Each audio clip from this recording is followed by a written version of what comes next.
أعوذ بالله من الشيطان الرجيم. فبما رحمة من الله لنت لهم ولو كنت فظا غليظ القلب لانفضوا من حولك فاعف عنهم واستغفر لهم وشاورهم في الأمر فإذا عزمت فتوكل على الله إن الله يحب المتوكلين. إن ينصركم الله فلا غالب لكم وإن يخذلكم فمن ذا الذي ينصركم من بعده وعلى الله فليتوكل المؤمنون. وما كان لنبي أن يغل ومن يغل يات بما غل يوم القيامة ثم توفى كل نفس ما كسبت وهم لا يظلمون. فمن اتبع رضوان الله كمن باء بسخط من الله أفمن اتبع رضوان الله كمن باء بسخط من الله ومأواه جهنم وبئس المصير. هم درجات عند الله والله بصير بما يعملون. لقد من الله على المؤمنين إذ بعث فيهم رسولا من أنفسهم يتلو عليهم آياته ويزكيهم ويعلمهم الكتاب والحكمة وإن كانوا من قبل لفي ضلال مبين.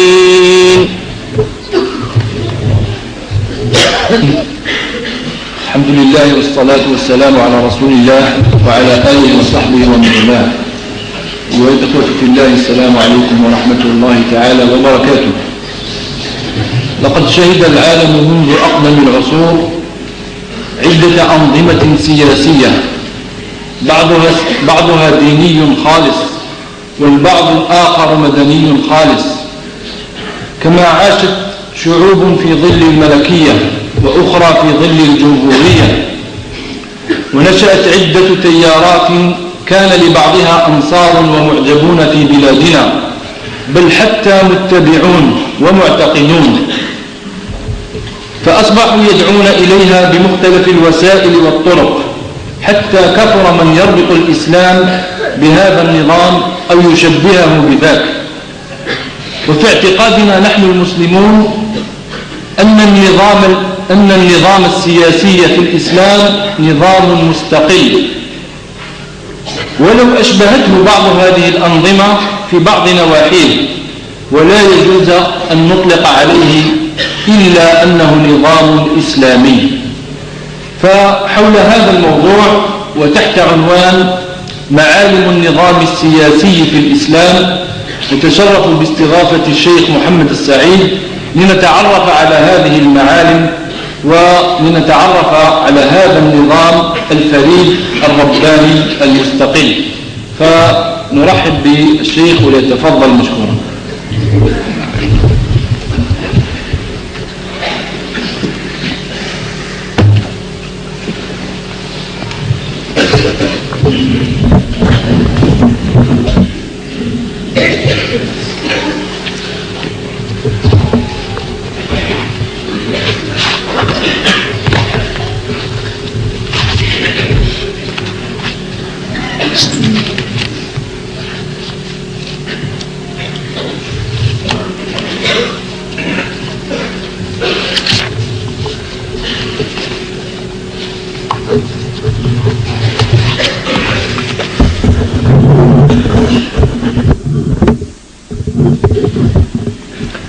السلام عليكم ورحمة الله تعالى وبركاته.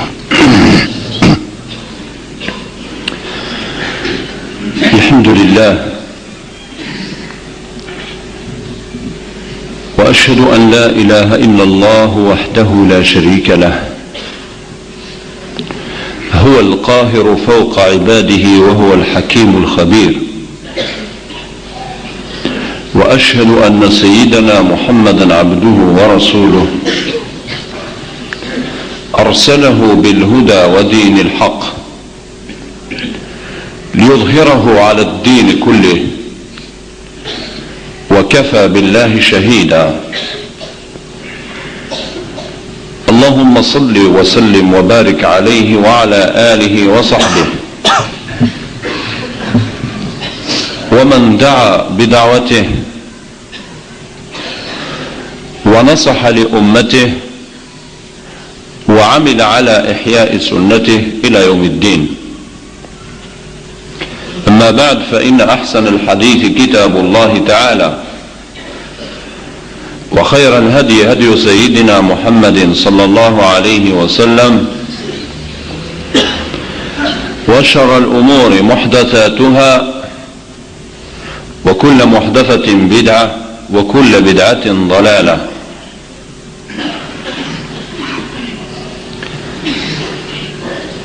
إن الناس عندما تلوثت أفكارهم بتأثير الحضارة الغربية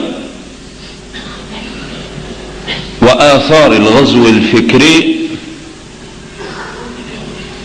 يعجبون، ولا أقول يعجبون، يعجبون عندما يسمعون في بيوت الله الحديث عن السياسة، لأن الغرب قد ألقى في روعنا أن السياسة بعيدة عن مواطن العبادة، لأن السياسة عندهم تعني المناورة والمخادعة والمخاتلة والمغالطة، لا صلة لها بالأخلاق ولا صلة لها بالدين. بالإضافة إلى أن الدين عندهم مفصول عن الحياة، لأن الدين عندهم لم يستطع أن يواكب التطور، فضلا على أن يكون حاديه ودافعه،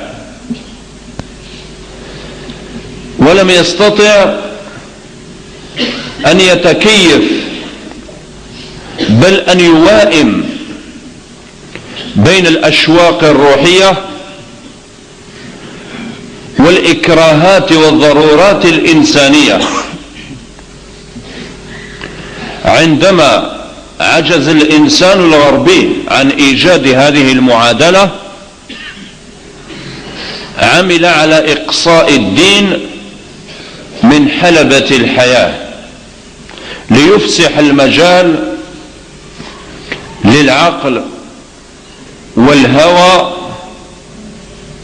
وما إلى ذلك من مصادر الضلال، عندما يفقد الإنسان معالم الهداية الربانية. ونحن بحكم احتكاكنا بالحضارة الغربية وتأثرنا بها وغلبتها الحضارية، والمغلوب مولع أبدا بتقليد الغالب كما يقول ابن خلدون، قلت ونحن عندنا قد تأثرنا بهذا المفهوم القاصر للدين، فأصبح الحديث عن السياسة من منطلق إسلامي من قبيل الفضول والتدخل فيما لا يعني، والتوثب على ما ليس من الاختصاص. الحديث عن السياسة في بلاد الإسلام متروكة لمن لا يتقيدون بالدين في سلوكهم السياسي،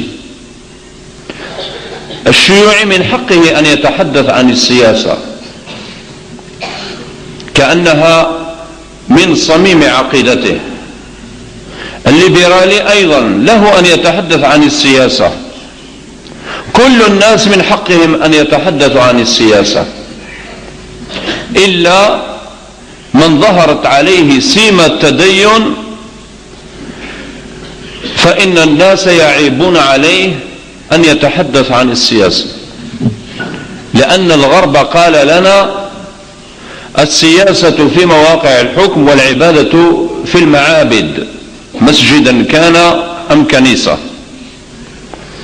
ولهذا فهذا المفهوم ينبغي أن يتغير، لأن السياسة في معانيها الشريفة لا تنبثق إلا من الدين. السياسة إذا فقدت صلتها بالدين أصبحت إجراما، لأن الإنسان حينئذ سيستبيح كل الوسائل للوصول إلى غايته، آخذا بالمبدأ الغربي الذي صاغه ماكيافيل: الغاية تبرر الوسيلة. ولذلك فإننا لا نتصور فهما صحيحا للإسلام يستبعد السياسة. وعلماء المسلمين لا يكونون علماء بأتم معنى الكلمة إلا إذا اهتموا بأمور المسلمين من جميع الزوايا والجوانب. فإنه عيب ونقص أن يقصر العالم الديني همه على شؤون التعبد على أهميتها، بل عليه أن يعنى بترشيد الأمة في كل المجالات، في الاقتصاد، في السياسة، في الاجتماع، في الأخلاق، في المعاملات، في كل شأن من شؤون الحياة. وإلا كان فهما سقيما غير صحيح للدين، لأن الله قد أكمل لنا الدين: اليوم أكملت لكم دينكم وأتممت عليكم نعمتي ورضيت لكم الإسلام دينا. ومن هذا المنطلق ينبغي أن تعمل الدعوة إلى الله على تجديد هذه المفاهيم الصحيحة الإسلامية، وعلى تعميقها في عقول الأمة وفي عقول الناس. لأن الاستعمار الغربي عمل على إفساد فهم الناس للدين. إذا كان عاجزا لأن الله قد تولى حفظ الدين، قلت إذا كان عاجزا عن تحريف نصوص الإسلام وتبديلها، فإنه لم يعجز في المقابل عن تحريف المفاهيم والتصورات. وزيد على ذلك التجهيل المخطط المرسوم لشعبنا بصفة